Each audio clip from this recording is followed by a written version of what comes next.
Hello student, तो चलिए आज के इस वीडियो में आपका स्वागत करता हूं। तो देखिए आज मैं फिर से यूपी बोर्ड में आए हुए अंसार पेपर में सेट नंबर 14 लेकर आया हूं। सेट नंबर 14 में देखिए फिर से ग्रामर और ट्रांसलेशन के क्वेश्चन दिए हुए हैं। इसको चलिए मैं आपको एक एक करके हल करके बताता हूं कि किस प्रकार से इस प्रकार के क्वेश्चन आप अपने बोर्ड के परीक्षा में हल कर पाएंगे। तो देखिए वीडियो को शुरू करने से पहले मैं आपसे कहना चाहता हूं कि जो भी विद्यार्थी अभी तक मेरे वीडियो को लाइक सब्सक्राइब और शेयर नहीं किए हैं वो लाइक सब्सक्राइब और शेयर करते रहें, जिससे अन्य छात्रों को भी पढ़ने का मौका मिल सके। तो चलिए हम शुरू करते हैं। देखिए दिया है क्वेश्चन नंबर 4 का जो ए है वो डायरेक्ट स्पीच का क्वेश्चन है। इसको इनडायरेक्ट स्पीच में बदलना है। तो देखिए ये डायरेक्ट स्पीच में आपका दिया हुआ है, I said to my teacher, I said to my teacher, comma inverted comma देखिए क्या लिखा हुआ है, sir please explain this stanza again, sir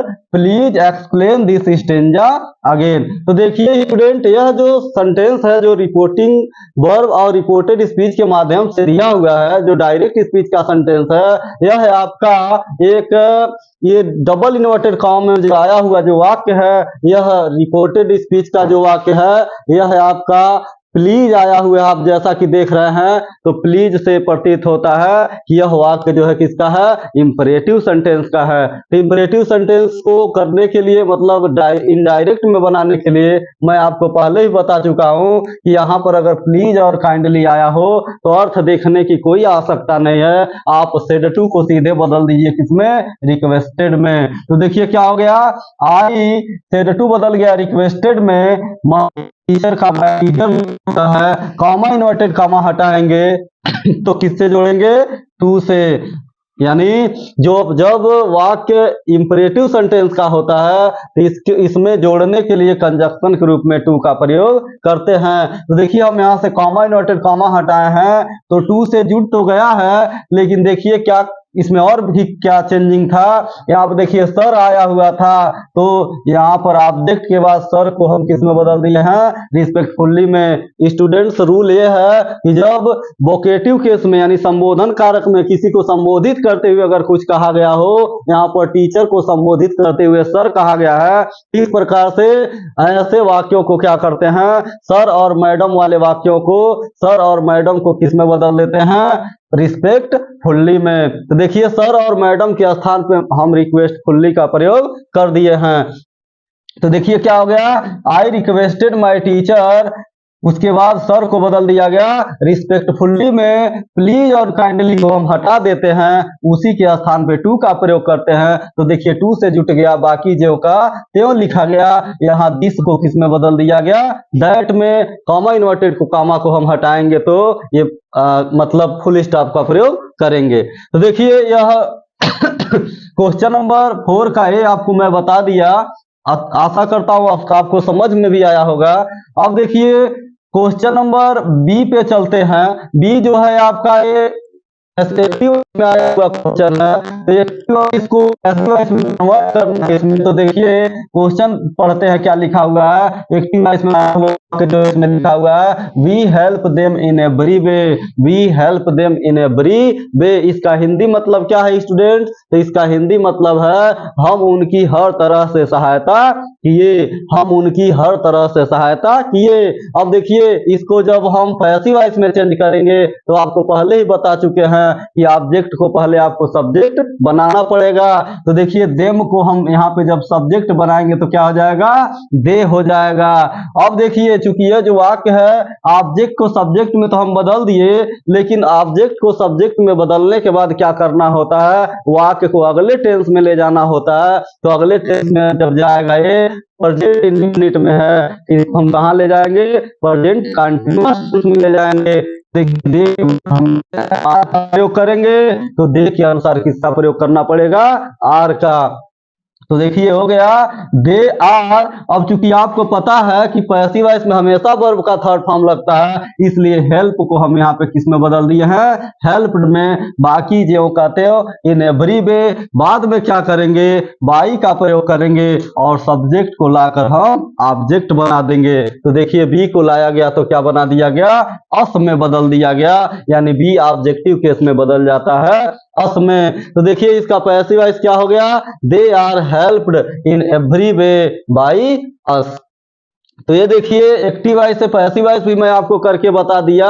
अब देखिए क्वेश्चन नंबर सी पे चलते हैं। सी जो है आपका एक पंक्चुएशन का क्वेश्चन है।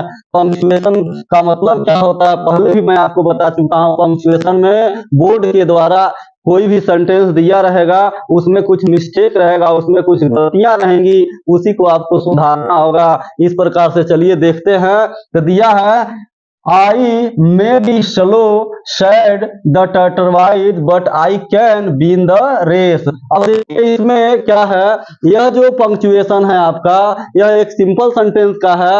अब इस प्रकार से यहाँ आपको पहले ही मैं बता चुका हूँ कि किसी भी सेंटेंस का पहला लेटर जो होता है वो स्मॉल नहीं होता है। तो देखिए यहाँ पर आई जो था स्मॉल से लिखा गया था, तो इसको कैपिटल में कर दिया गया। बाकी जो may be slow, sad the tortoise, पर देखिए आप क्या लिखा गया है, यहाँ पर स्मॉल लेटर में आई को फिर से लिखा गया, तो यहाँ आई फिर से क्या हो गया कैपिटल लेटर में। उसके बाद लास्ट में किसी भी चिन्ह का प्रयोग नहीं किया था, तो यहाँ पे फुल स्टॉप का प्रयोग कर दिया गया है। तो देखिए ये जो आपका पंक्चुएशन था बहुत ही इजी था, बहुत ही आसान था। यह भी मैं आपको करके बता दिया। अब चलिए आइए देखते हैं क्वेश्चन नंबर डी को क्या है। तो क्वेश्चन नंबर डी जो है एक पैराग्राफ दिया, हिंदी का पैराग्राफ दिया है, इसको इंग्लिश में ट्रांसलेट आपको करना है। तो देखिए दिया है ट्रांसलेट इनटू इंग्लिश, अंग्रेजी में अनुवाद कीजिए। इसमें यह पैराग्राफ दिया हुआ है, चलिए लाइन बाय लाइन पढ़ते हैं और इसको करके देखते हैं कि क्या क्या इसमें मतलब हमको प्रयोग करना पड़ेगा। तो देखिए क्वेश्चन नंबर डी जो है इसका पहला लाइन है, मीना कक्षा 10 की विद्यार्थी है। मीना कक्षा 10 की विद्यार्थी है। तो देखिए स्टूडेंट से कोई भी टेंस नहीं है। मैं आपको पहले भी बता चुका हूँ वाक्य टेंस तब होता है जब उसमें मेन वर्ब आता है। देखिए इसमें कोई भी मेन वर्ब नहीं है। जब मेन वर्ब नहीं होता है तो आप is, am, are, was verb का प्रयोग कर सकते हैं अकॉर्डिंग टू टेंस। मतलब देखिए यहाँ पर मीना हो गई सब्जेक्ट, अब अंत में आएंगे लास्ट में आएंगे तो यहाँ पे क्या दिखा रहा है, तो है के लिए लिख दिया गया और इज। उसके बाद इधर फिर निरंतर हम बढ़ते जाते हैं। तो देखिए क्या लिखा हुआ है विद्यार्थी, तो विद्यार्थी के लिए हो गया क्या, और स्टूडेंट। फिर इधर जाएंगे तो मिला हमको की, तो की के लिए लिखा गया ऑफ। इसके बाद क्या कक्षा 10, तो कक्षा 10 का हो गया क्लास 10। तो इसको कैसे बनाया गया, इसका translation Meena is a student of class 10। अब आप देखिए फुल स्टॉप कर दिया गया है। उसके बाद अगले लाइन पे चलते हैं। अगला लाइन क्या है, वो प्रयागराज पब्लिक स्कूल में पढ़ती है। तो देखिए यहाँ पर सब्जेक्ट जो है वह है, तो वह के लिए लिखा गया सी। अंत में आएंगे तो हम देख रहे हैं कि यह एक टेंस है, क्योंकि पढ़ना एक वर्ब है, तो वर्ब है तो टेंस है। उसमें भी कौन सा टेंस है, टी है आया है, यानी आपका प्रेजेंट इंडेफिनिट का टेंस है। इसलिए देखिए में तो हमको लेना नहीं कर पाएंगे, तो पढ़ती है काम हो गया। देखिए स्टडी का भी प्रयोग कर सकते हैं। के बाद फिर आगे बढ़ेंगे हम इधर से, तो मैं आया है तो मैं के लिए लिखा गया इन। इसके बाद क्या मिला, प्रयागराज पब्लिक स्कूल। तो हम पूरा यहाँ से लिखेंगे क्योंकि ये जो है दूसरे से रिलेटेड हम से लिख पाएंगे। तो देखिए लिखा गया प्रयागराज पब्लिक स्कूल। देखिए ये भी हो गया। ये लाइन भी बहुत आसानी से मैं आपको समझा दिया हूँ।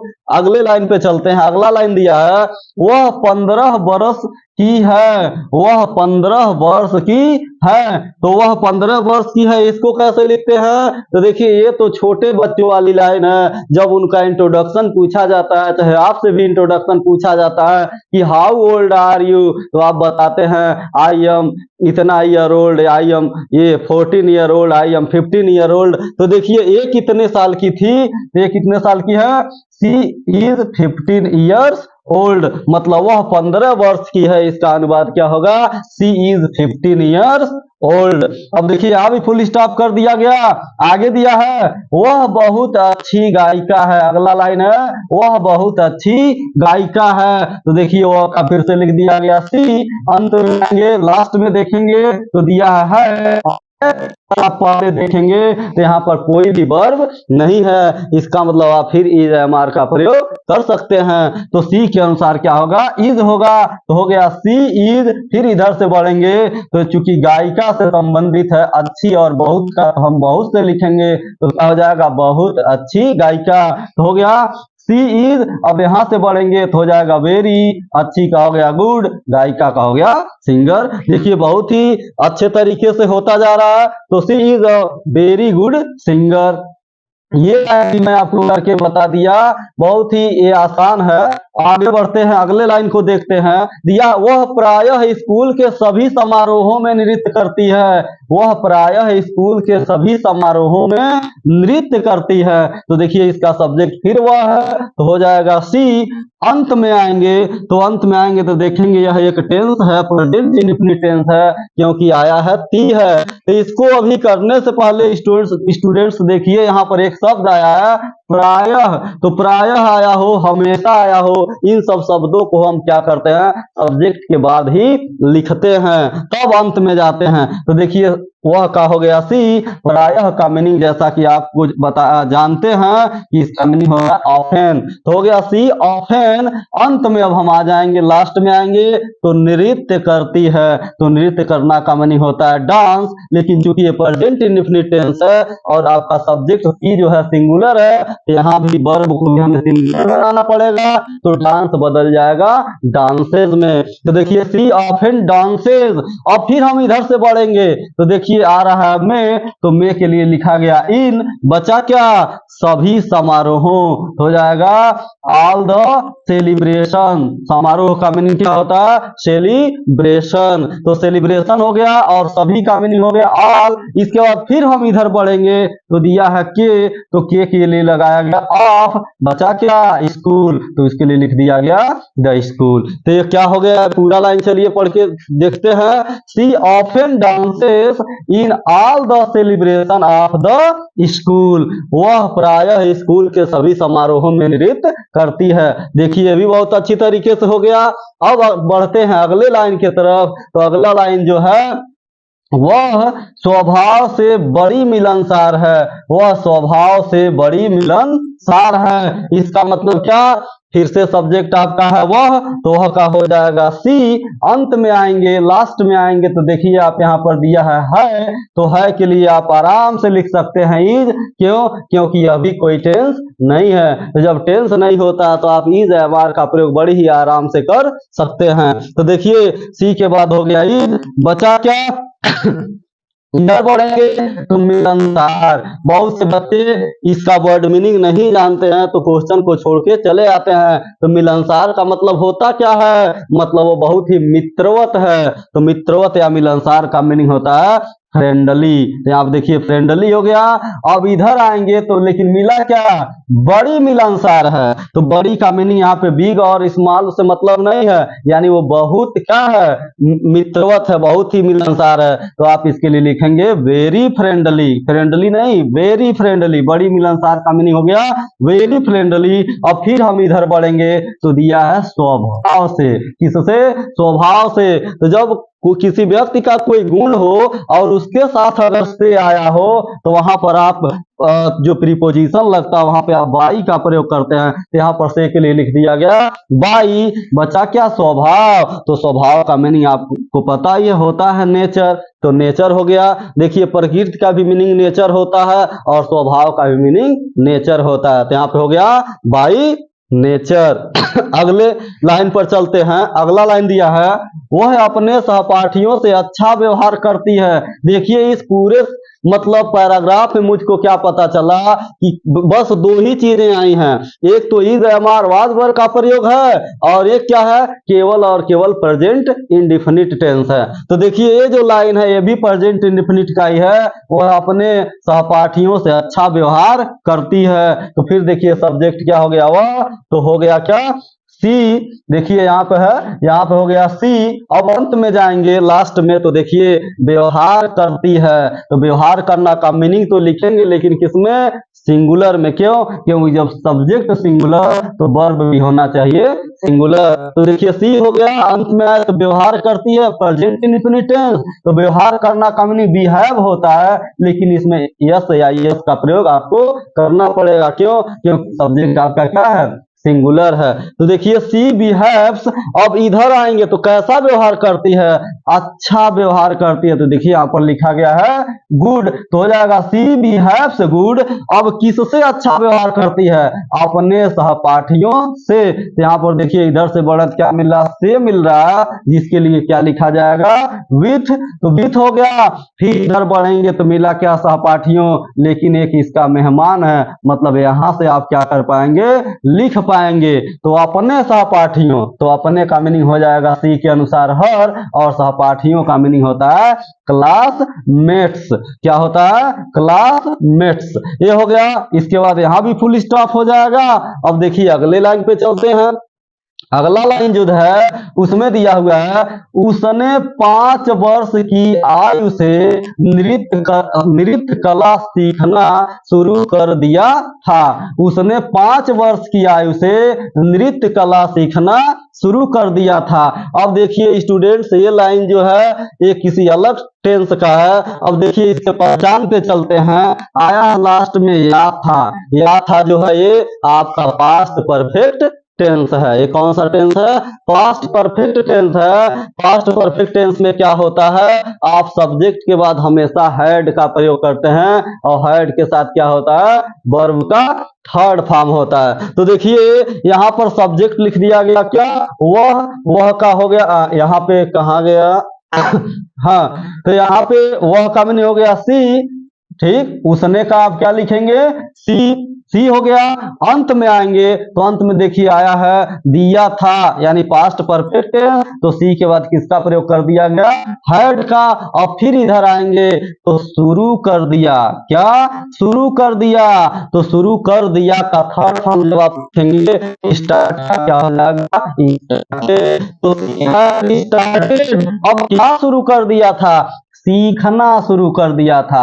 अब देखिए सीखना में क्या आया है, जब भी किसी शब्द में ना ने नी आता है तो आप तो उसको टू से मेंटेन करते हैं, यानी टू प्लस वर्ब का फर्स्ट फॉर्म या वर्ब प्लस आईएनजी के रूप में उसको आप लिख पाएंगे। तो देखिए यहाँ पे हम वर्ब में क्या लगा दिए हैं, आईएनजी लगा दिए हैं, तो क्या हो गया, लर्निंग। यहाँ पे पूरा लेके चलते हैं, सी हैड स्टार्टेड लर्निंग। और फिर इधर बढ़ेंगे तो क्या लर्न करना शुरू कर दिया था, नृत्य कला। तो नृत्य कला का मीनिंग होता है डांसिंग आर्ट। नृत्य कला के लिए आप क्या लिखेंगे, डांसिंग आर्ट। और फिर इधर बढ़ेंगे तो देखिए दिया है 5 वर्ष की आयु से। अब देखिए थोड़ा सा जो पोर्शन है जटिल है, लेकिन मैं आपको बड़ी ही आसानी तरीके से समझा दे रहा हूं, आसानी से।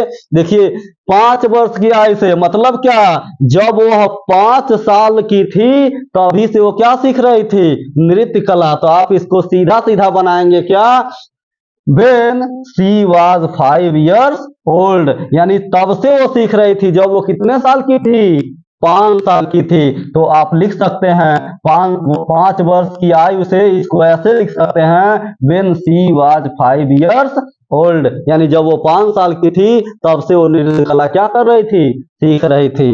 अब देखिए ये लाइन भी फाइनल हो गया। आगे बढ़ते हैं, अगला लाइन जो है वो दिया है, वह एक प्रसिद्ध नर्तकी बनना चाहती है, वह एक प्रसिद्ध नर्तकी बनना चाहती है। तो फिर देखिए सब्जेक्ट के रूप में लिखा गया सी। अंत में आएंगे लास्ट में देखेंगे तो क्या दिया है, चाहती है। फिर देखिए फ्रेंड्स ये जो वाक्य है प्रेजेंट इंडेफिनिट टेंस का है, तो प्रेजेंट इंडेफिनिट टेंस भी बार बार इस पैराग्राफ में आ रहा है। तो देखिए सी हो गया। अंत में आएंगे चाहना का मीनिंग वांट होता है, इसमें एस लग जाएगा तो हो जाएगा सी वांट्स। अब इधर बढ़ेंगे तो देखिए बनना, आपसे पहले ही बोले हैं कि जिस भी वर्ब में ना ने नहीं आए उसको टू और आईएनजी दोनों से आप लिख सकते हैं। तो देखिए यहाँ पे मैं फिर टू का प्रयोग किया हूं, यहाँ पे आईएनजी का प्रयोग नहीं किया हूं। तो सी वांट्स टू बीकम, बनना का मीनिंग होता है बीकम। अब क्या बनना चाहती है, एक प्रसिद्ध नर्तकी। तो यहाँ से लिखना पड़ेगा, आप बढ़ेंगे तो इधर से ही, लेकिन देखिए नर्तकी प्रसिद्ध एक आप लिख पाएंगे नहीं लिख पाएंगे, इसलिए आप इसको सीधा करके लिखिए। तो सीधा करके लिखेंगे तो क्या होगा, एक प्रसिद्ध नर्तकी। तो देखिए लिखा गया है, एक का अ, प्रसिद्ध का फेमस, नर्तकी का होता है डांसर। देखिए ये जो पैराग्राफ था ये मीडियम टाइप का था, न बहुत ही आसान था और न बहुत ही कठिन था, और इसके अंतर्गत आए हुए जो ग्रामर के भी क्वेश्चन थे वो भी मीडियम कैटेगरी के ही थे। तो आशा करता हूँ आपको यह पैराग्राफ बहुत ही अच्छी तरीके से समझ में आया होगा। जो ग्रामर के क्वेश्चन हो या ट्रांसलेशन के पैराग्राफ रहे हो, ये बहुत ही अच्छी तरीके से मैं आपको समझाने का पूरी तरीके से भरसक प्रयास किया हूँ, आपको समझ में आया भी होगा। इसलिए इसी तरह के वीडियो से जुड़े रहने के लिए आप मेरे चैनल को सब्सक्राइब करते रहिए, लाइक और कमेंट करना न भूलिए। देखिए अगर आपको बहुत ज्यादा कोई अगर डाउट है तो आप कमेंट मेरे कर सकते हैं, और देखिए आप मैं इस प्रकार से इसका क्या लिख सकते हैं, स्क्रीनशॉट ले लीजिए, जिससे आपको और भी क्लियर इसको आप बाद में पढ़ सकें। तो देखिए आज के लिए इतना ही, इस वीडियो में आपका दिन शुभ हो।